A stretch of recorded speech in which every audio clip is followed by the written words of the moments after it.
Halo semuanya, perkenalkan nama saya Greta Natalia Zakur dengan NIM 2407010047.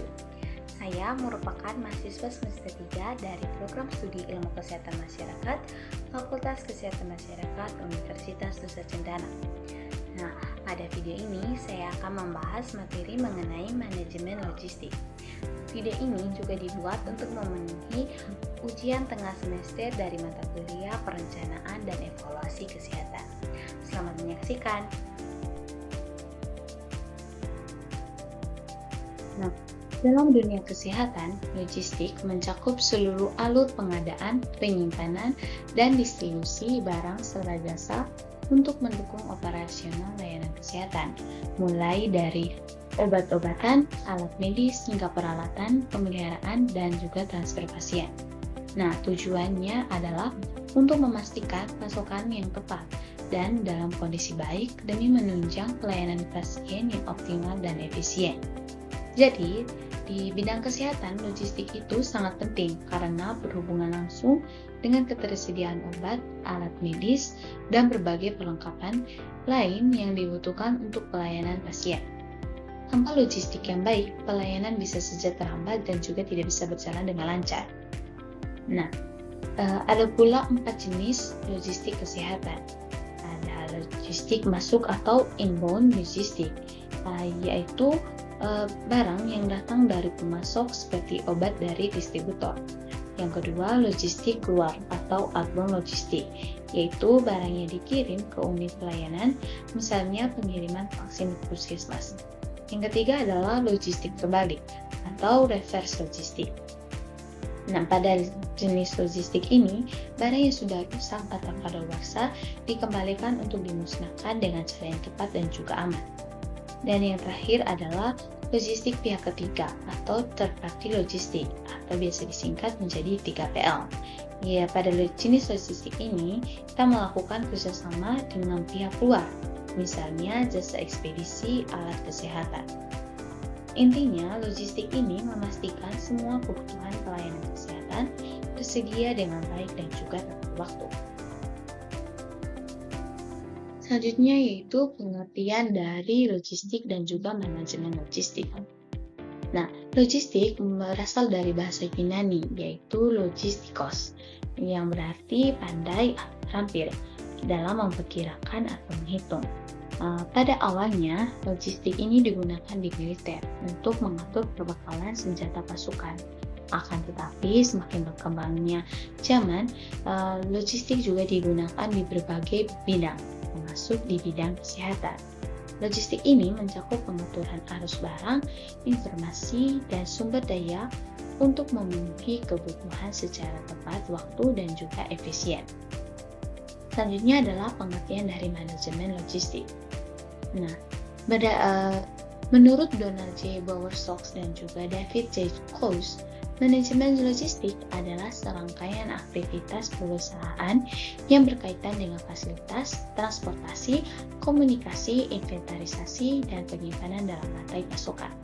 Jadi, dalam dunia kesehatan, manajemen logistik merupakan pengelolaan aliran barang medis dan non-medis seperti obat-obatan, alat kesehatan, dan bahan habis pakai untuk memastikan ketersediaan yang tepat dalam jumlah, kualitas, dan waktu untuk menunjang pelayanan kesehatan. Ada pula dari tujuan manajemen logistik, yaitu yang pertama, menjamin ketersediaan logistik secara tepat, jenis, jumlah, waktu, dan juga tempat. Yang kedua, menunjang kelancaran pelayanan kesehatan. Yang ketiga, menghindari kekurangan atau kelebihan stok. Yang keempat, meningkatkan efisiensi penggunaan sumber daya dan anggaran. Dan yang kelima, memberikan data yang akurat untuk perencanaan dan juga evaluasi kesehatan. Jadi, secara sederhana, tujuan utama manajemen logistik itu supaya pelayanan kesehatan berjalan lancar. Jika semua kebutuhan tersedia secara tepat jenis, jumlah, waktu, dan tempat, maka tidak akan ada cerita instansi pelayanan kesehatan mengalami kejadian seperti obat kesehatan yang habis atau alat medis yang terlambat tiba atau tidak tersedia. Nah, selain itu juga, logistik membantu menghindari pemborosan dan memberikan data yang bisa dipakai untuk perencanaan berikutnya. Intinya, logistik itu seperti urat nadi dari pelayanan kesehatan. Artinya, jika terganggu, maka semuanya juga akan ikut terganggu. Lalu, yaitu ruang lingkup dari manajemen logistik. Ada 5 kegiatan manajemen logistik. Yang pertama adalah kegiatan pengadaan, yaitu proses mendapatkan barang sesuai dengan kebutuhan. Yang kedua, kegiatan penyimpanan, yaitu menjaga agar barang tetap aman dan tidak rusak. Dan yang ketiga adalah kegiatan distribusi, yaitu menyalurkan barang ke tempat yang membutuhkan. Yang keempat, ada kegiatan pemeliharaan, yaitu memastikan alat atau logistik tetap berfungsi dengan baik. Dan yang kelima adalah kegiatan penghapusan, yaitu mengeluarkan barang yang sudah atau kadaluarsa untuk dimusnahkan dengan cara yang aman. Nah, semua kegiatan ini saling berkaitan. Apabila salah satu kegiatan tidak berjalan dengan baik, maka sistem logistik akan terganggu. Selanjutnya yaitu siklus logistik. Nah, pada siklus logistik ini terbagi menjadi 6 siklus. Yang pertama yaitu perencanaan kebutuhan. Nah, pada perencanaan kebutuhan ini kita menentukan jenis dan jumlah logistik berdasarkan data pelayanan. Nah, siklus yang kedua yaitu pengadaan barang. Kita memperoleh barang harus sesuai dengan rencana dan juga anggaran. Yang ketiga adalah penerimaan dan penyimpanan, yaitu menjaga mutu dan keamanan barang. Dan yang keempat adalah distribusi, mengirim barang ke unit layanan tepat waktu. Lalu yang kelima ada pengendalian dan pelaporan, memastikan stok sesuai dengan catatan di laporan. Yang keempat ada evaluasi, menilai kinerja sistem dan menentukan perbaikan.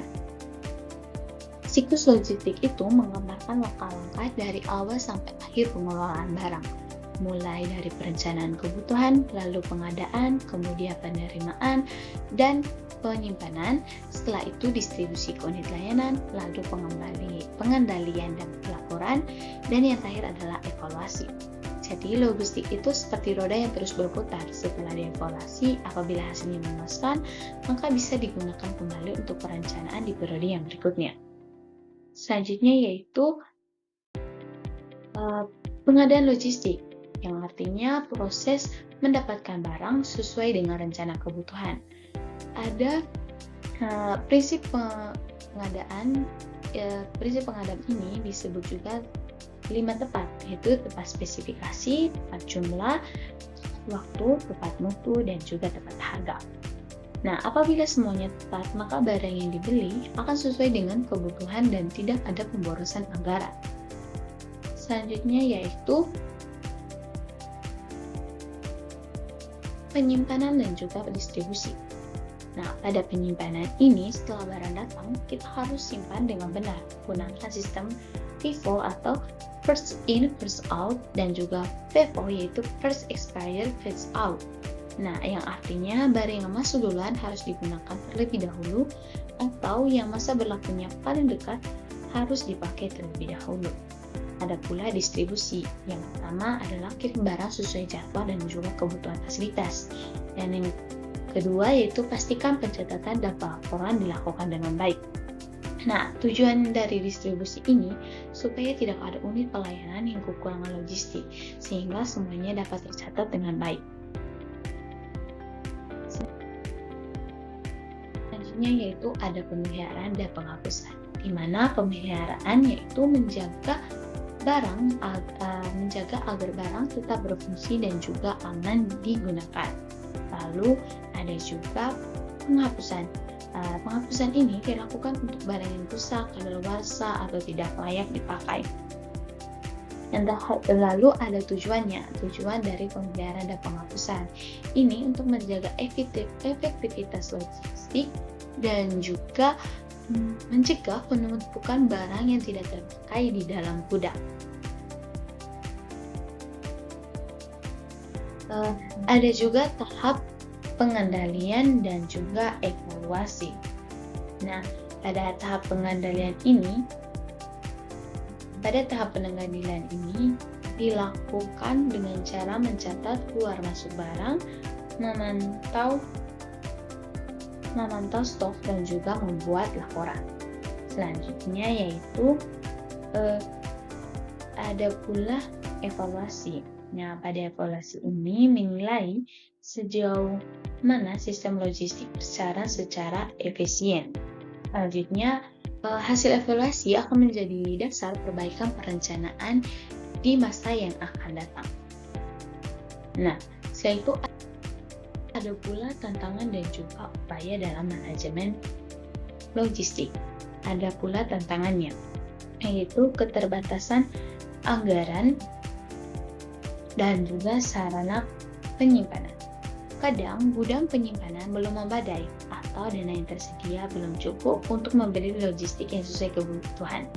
Hal ini mengakibatkan pelayanan bisa terganggu karena barang datang terlambat atau tidak sesuai dengan jumlah. Lalu yang kedua adalah data logistik belum terintegrasi. Nah, banyak fasilitas kesehatan masih mencatat secara manual, jadi informasi stok sering tidak akurat atau terlambat diperbarui. Ini bisa menyebabkan salah satu perhitungan antara kebutuhan dan juga persediaan. Lalu ada pula tantangan yang ketiga, yaitu kurangnya tenaga logistik yang terlatih. Tidak semua tenaga kesehatan memahami cara mengelola logistik dengan benar. Padahal ini sangat penting agar barang tidak rusak, tidak kadaluarsa, dan tidak terjadi pemborosan. Nah, untuk mengatasi tantangan-tantangan tersebut, ada beberapa upaya perbaikan yang bisa dilakukan. Yang pertama adalah penguatan sistem dan informasi sarana penyimpanan. Nah, pada sistem informasi logistik ini artinya mulai beralih ke sistem digital agar data bisa diakses dengan cepat dan juga akurat. Yang kedua, ada upaya pelatihan SDM mengelola logistik. Nah, melakukan pelatihan ini supaya setiap petugas paham cara menyimpan, mencatat, dan juga mendistribusikan logistik dengan benar. Dan upaya yang terakhir adalah evaluasi dan pemantauan rutin di semua level layanan kesehatan. Nah, pada upaya yang ketiga ini melakukan evaluasi dan pemantauan rutin agar setiap kendala bisa segera diketahui dan juga bisa diperbaiki dengan cepat. Nah, dengan menerapkan upaya-upaya ini, sistem logistik kesehatan bisa berjalan lebih efisien, transparan, dan mendukung pelayanan pasien dengan lebih baik. Nah, jadi manajemen logistik kesehatan adalah sistem yang menjamin semua kebutuhan pelayanan kesehatan tersedia di waktu, tempat, dan kondisi. Kalau logistiknya baik, pelayanan kesehatan akan berjalan lancar, efisien, dan juga bisa memberikan hasil yang terbaik. Baik, sekian dari hasil presentasi saya. Atas perhatian dan waktunya, saya mengucapkan